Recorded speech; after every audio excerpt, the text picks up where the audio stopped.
بسم الله الرحمن الرحيم أحمد الله رب العالمين حمد عباده الشاكرين الذاكرين وأصلي وأسلم على المبعوث رحمة للعالمين سيدنا محمد صلى الله عليه وسلم اللهم اشرح لي صدري ويسر لي أمري واحلل عقدة من لساني يفقهوا قولي. Notre sujet aujourd'hui, Inch'Allah, est une histoire ancienne et récente. Chaque génération passe par certaines tentations, mais qui diffèrent d'une époque à une autre. Avant de commencer, il est primordial de me rappeler et de vous rappeler l'histoire du père de l'humanité, Adam alayhi salam, avec Iblis La'in. Allah subhanahu wa ta'ala a décidé de créer l'être humain et a fait savoir cela aux anges. Iblis était avec les anges à ce moment-là. Allah Azza wa Jal a dit dans le Saint-Coran: Lorsque ton Seigneur confia aux anges, je vais établir sur la terre un vicaire, rappelant que les anges sont créés de lumière et Iblis est un djinn et créé de feu. Les anges ne désobéissent jamais aux ordres divins. Contrairement aux êtres humains et les djinns, Allah Azza wa Jal leur a laissé le choix d'obéir ou désobéir aux ordres divins. Mais il leur a enseigné à travers les prophètes et les messagers que le paradis est trop cher et seuls ceux qui obéissent et suivent la bonne voie peuvent y accéder. Iblis a compris que cet être que Allah Azza wa Jal va créer a une très très grande importance car Allah Azza wa Jal a créé tout l'univers pour le servir. Le sentiment de jalousie a pris le dessus et Iblis enviait cet être que Allah Azza wa Jal va créer. Allah Azza wa Jal, le connaisseur et connaît le sentiment de chacun, il a su que Iblis était jaloux. Quand il a créé Adam, il a demandé aux anges et à Iblis de prosterner à Adam. Tous les anges ont obéi à Allah Azza wa Jal sauf Iblis, par orgueil et avec une telle arrogance, a refusé de se prosterner devant Adam. Allah Azza wa Jal dit dans le Saint-Coran, Surat al-Baqarah, lorsque nous demandâmes aux anges de se prosterner devant Adam, ils se prosternèrent à l'exception d'Iblis qui refusa, s'enfla d'orgueil et fut parmi les négateurs. Allah subhanahu wa ta'ala dit: Quand ton Seigneur dit aux anges, je vais créer d'argile un être humain, quand je l'aurai façonné et lui aurai insufflé de mon esprit, prosternez-vous devant lui. Alors tous les anges se prosternèrent à l'exception de Iblis qui s'enfla d'orgueil et fut du nombre des négateurs. Allah Azza wa Jal lui dit: Ô Iblis, qui t'a empêché de te prosterner devant ce que j'ai créé de mes mains? T'enfles-tu d'orgueil ou te considères-tu parmi les haut placés? Je suis meilleur que lui, dit Iblis. Tu m'as créé de feu et tu l'as créé d'argile. Allah dit: Sors d'ici, te voilà banni.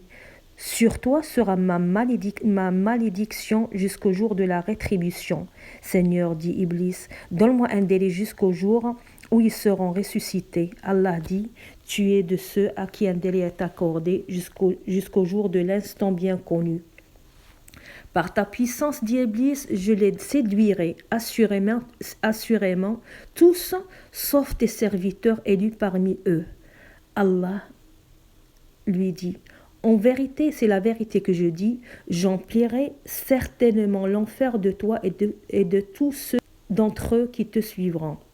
Iblis s'opposa aux ordres d'Allah Azza wa Jal et renia la décision divine. Allah l'éloigna donc de lui, l'humilia et le bannit à tout jamais de sorte qu'il ne puisse plus goûter à sa miséricorde. Allah l'expulsa de la place qu'il lui avait donnée, le dépouilla de toute sainteté et le surnomme Iblis qui veut dire le désespéré, afin qu'il se souvienne pour toujours que la miséricorde d'Allah Azza wa Jal est une cause perdue pour lui. Dans un verset de Surat al-Isra, le voyage nocturne, Allah Azza wa Jal dit: Iblis dit à Allah Azza wa Jal: Vois-tu celui que tu as honoré au-dessus de moi? Si tu me donnais du répit jusqu'au jour de la résurrection, je dominerai certes sa descendance, excepté un petit nombre parmi eux.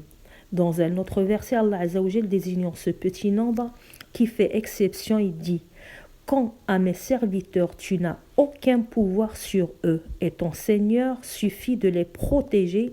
Surat al-Isra, verset 65.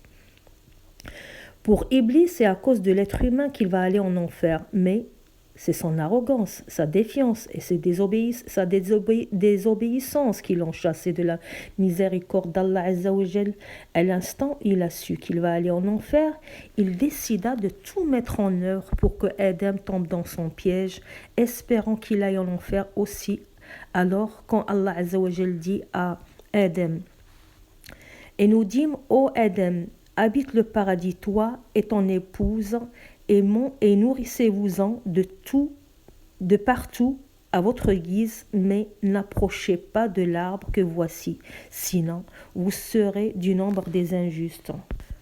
Allah Azza wa Jal a autorisé à Adam et son épouse à demeurer au paradis à son gré et de manger à plaisir en abondance comme bon leur semble. Les érudits divergent sur l'emplacement de ce paradis. Se trouve-t-il au ciel ou sur la terre? La majorité penche vers la première réponse. Par contre, ce n'est pas le paradis promis aux croyants, car la particularité de ce paradis, il est éternel. Celui qui y rentre ne ressort plus jamais, et personne ne désobéit à Allah Azza wa Jal. Or, dans ce paradis, Iblis La'in a désobéi aux ordres d'Allah Azza wa Jal et Adam et son épouse ont été expulsés de ce paradis. Quant à l'injonction, mais n'approchez pas de l'arbre que voici, elle constitue une sorte d'examen, une épreuve à laquelle le Très-Haut a soumis Adam. La nature de la plante prohibée a suscité une divergence d'opinion et la plupart des gens suivent les Israélites, les histoires que racontent les Israéliens. En fait, le plus juste en cette matière serait de dire qu'Allah Azza wa Jalla a interdit à Adam et à son épouse de manger d'un arbre en particulier parmi les arbres de ce paradis.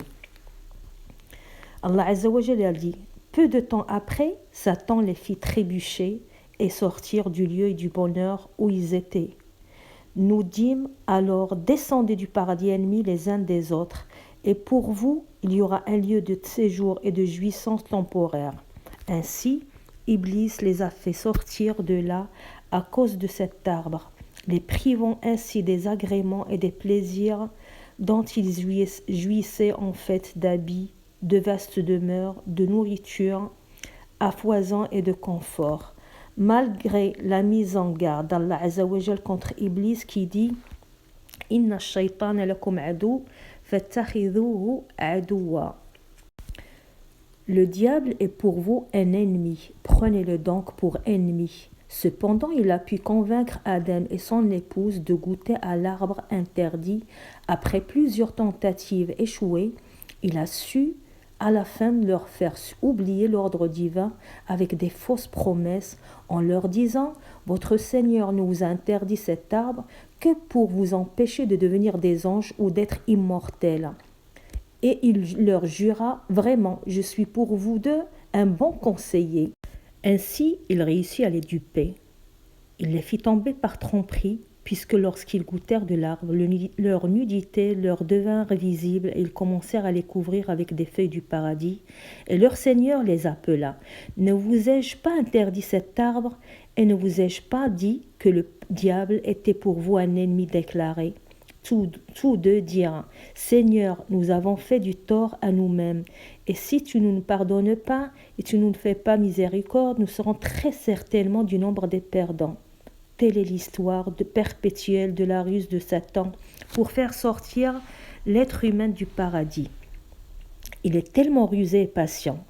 Sachant qu'Allah subhanahu wa ta'ala a pardonné à Adam et Ève et Hawa, il s'est rué sur leur progéniture. Ainsi, il a incité Qabil, le fils de Adam et de Hawa, de tuer son frère Habil pour une histoire de jalousie. Ce fut alors le premier crime commis sur terre. Satan a déclaré la guerre contre les êtres humains. Il n'a d'autre objectif que de les dévier de la bonne voie en leur insufflant sans cesse de commettre des injustices, des choses abjectes envers eux-mêmes et envers les autres.